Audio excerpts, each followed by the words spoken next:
பகுதி நம்ம பார்ப்போம். ಮುಂದಿನ ಭಾಗವನ್ನು ನಾವು ನೋಡೋಣ. ಅದೇ ಯೋವಾನ್ 10வது அதிகாரம் ಅದೇ 11வது வசனத்திலிருந்து 21வது வசனம். ಅದೇ ಯೋಹಾನ 10ನೇ ಅಧ್ಯಾಯ 11ರಿಂದ 21ನೇ ವಚನ. சோ இயேசு கிறிஸ்து வந்து அவர் சொல்றாரு, இப்ப சொல்றாரு, ஹே பாருங்கப்பா, திருடே இருக்கிறான், திருட்டு அவன் வந்து உன்னை கொல்றதுக்கு இது வரான், பட் நான் தான் நல்ல மைப்பன்.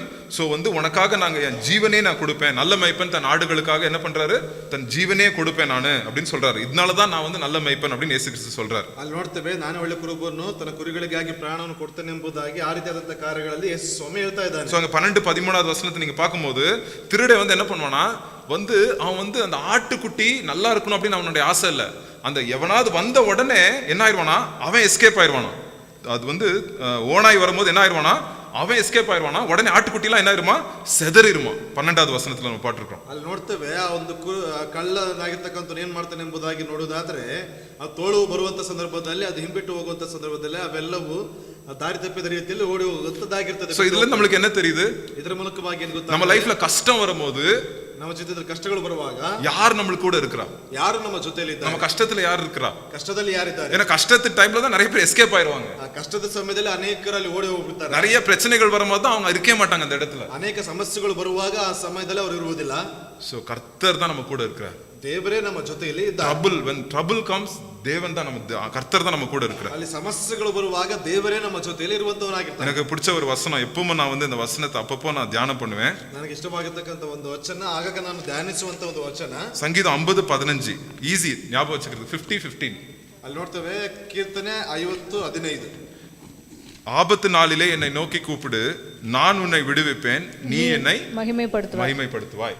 ಅಲ್ಲಿ ನೋಡ್ತೇವೆ, ಕಷ್ಟ ಕಾಲದಲ್ಲಿ ನನಗೆ ಮೊರೆ ಇಡಿರಿ, ಬಿಡಿಸುವೆನು, ಆಗ ನನ್ನನ್ನು ಕೊಂಡಾಡುವಿರಿ ಎಂಬುದಾಗಿ. சோ இந்த மேய்ப்பன் வந்து ரெஸ்கியூ பண்றாரு. அவருடைய வேலையே கஷ்டத்துல இருக்கிறவங்கள ரெஸ்கியூ பண்றது. மனுஷகுமாரன் இழந்ததை தேடி அதை ரட்சிக்க தான் இயேசு கிறிஸ்து வந்தார் உலகத்துக்கு. ಕುರುಬನ ಒಂದು ಕಾರ್ಯ ಅಂತಂದ್ರೆ, ಕೆಟ್ಟು ಹೋಗಿರ್ತಕ್ಕಂಥದನ್ನು ಹುಡುಕಿ ರಕ್ಷಿಸುವುದಕ್ಕಾಗಿ ಬರಲ್ಪಟ್ಟಿದ್ದಾರೆ ಎಂಬುದಾಗಿ. சோ ஆபத்து நாள்ல வந்து நம்ம அந்த ஆட்டுக்குட்டி அப்படியே கத்தும், வயவன் கத்தும். உங்களுக்கு தெரியும், ஆட்டுக்குட்டி வந்து ஒரு ஓனாய் வந்து விரட்டிட்டு வருதுன்னா அந்த ஆட்டுக்குட்டி கத்தும் அப்படியே. ಅಲ್ಲಿ ನೋಡ್ತೇವೆ, ತೋಳವದನ್ನು ಹಿಮ್ಮೆಟ್ಟಿಸಿಕೊಂಡು ಬರುವಂತ ಸಂದರ್ಭದಲ್ಲಿ ಅದು ಕೂಗ್ತಾ ಇರ್ತದೆ. அந்த நேரத்துல வந்து ஆண்டவர் என்ன சொல்றாரு, நம்மளுக்கு இன்னைக்கு ஆட்டுக்குட்டியா இருக்கிற நம்மளுக்கு என்ன சொல்றாரு, ஏசப்பா நோக்கி உன் கஷ்டத்தின் டைம்ல என் நோக்கி நீ கூப்பிடு, நான் உன்னை கண்டிப்பா I will deliver you, I will rescue you அப்படின்னு வந்து ஒரு ஒரு ஒரு ஒரு உறுதியை, ஒரு நம்பிக்கையை ஆண்டவர் நம்மளுக்கு கொடுக்கிறார். ದೇವರೊಂದು ನಂಬಿಕೆಯನ್ನು ಕೊಡ್ತಾ ಇದ್ದಾರೆ. ಏನೆಂಬುದಾಗಿ ನೋಡಿದ್ರೆ, ಕಷ್ಟ ಕಾಲದಲ್ಲಿ ನನಗೆ ಮೊರೆ ಇಡಿರಿ, ಆಗ ನಿಮಗೆ ಸದುತ್ತರವನ್ನ ದಯಪಾಲಿಸಿ ನಿಮ್ಮನ್ನ ರಕ್ಷಿಸಲು ಕಾಪಾಡ್ತೇನೆ ಎಂಬುದಾಗಿ. அப்புறம் நீ வந்து ஏசப்பா உன்னை காப்பாத்தின உடனே நீ யாரை கனப்படுத்துவ,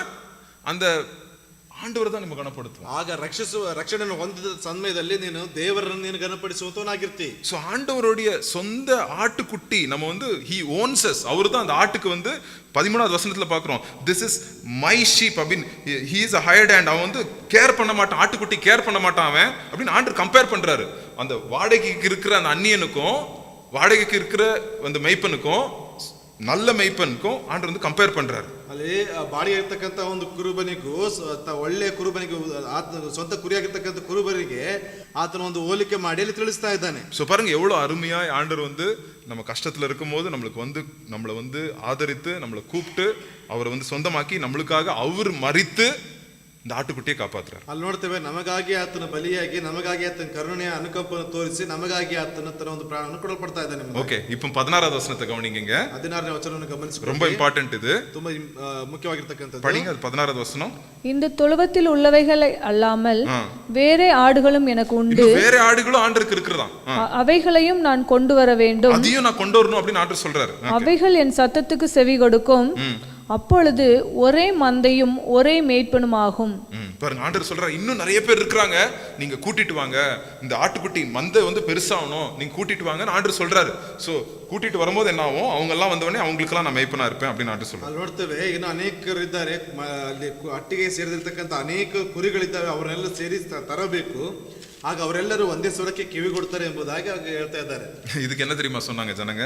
ಇದಕ್ಕೆ ಜನರು ಏನಂತ ಹೇಳಿದ್ರು ಗೊತ್ತಾ? பிசாசு பிடிச்சிருக்கு அப்படின்ட்டாங்க ஏசப்பாக்கு. 20வது வசனத்துல பாருங்க, 20ನೇ ವಚನದಲ್ಲಿ ನೋಡ್ರಿ, ஏசப்பாக்குள்ள ஒரு பிசாசு இருக்குன்னு சொல்லிட்டாங்க. ಅಲ್ಲಿ ದೆವ್ವ ಹಿಡಿದಿದೆ ಎಂಬುದಾಗಿ ಹೇಳ್ತಾ ಇದ್ದಾರೆ. இவன் பைத்தியக்காரன், இவன்ட்ட ஏன் போய் இவன் மெசேஜ் கேக்குறீங்க அப்படின்னு சொல்றாங்க. ಈತನಿಗೆ ಹುಚ್ಚು ಹಿಡಿದಿದೆ, ಯಾಕೆ ಇವನು ಒಂದು ಮಾತನ್ನ ಕೇಳ್ತೀರಿ ಎಂಬುದಾಗಿ ಹೇಳ್ತಾ ಇದ್ದಾರೆ. அதுக்கு ஏசப்பாக்கு சப்போர்ட்டான சில பேர் இருக்காங்க. அவங்க என்ன சொல்றாங்க, ಅಲ್ಲಿ ಯೇಸು ಸ್ವಾಮಿಗೆ ಅಲ್ಲಿ ಸಪೋರ್ಟ್ ಆಗಿರ್ತಕ್ಕಂಥವ್ರು ಅವ್ರು ಏನ್ ಹೇಳ್ತಾ ಇದ್ದಾರೆ, பிசாசு பிடிச்சவன் வந்து கண்ணு இல்லாதவனுக்கு கண்ணு கொடுக்க முடியுமா அப்படின்னு கேக்குறாங்க. ಅಲ್ಲಿ ದೆವ್ವ ಹಿಡಿದಿರ್ತಕ್ಕಂಥವ್ನು ಕಣ್ಣು ಇಲ್ದಿರ್ತಕ್ಕಂಥವ್ರಿಗೆ ಕಣ್ಣುಗಳು ಕೊಡೋದಕ್ಕಾಗ್ತದಾ?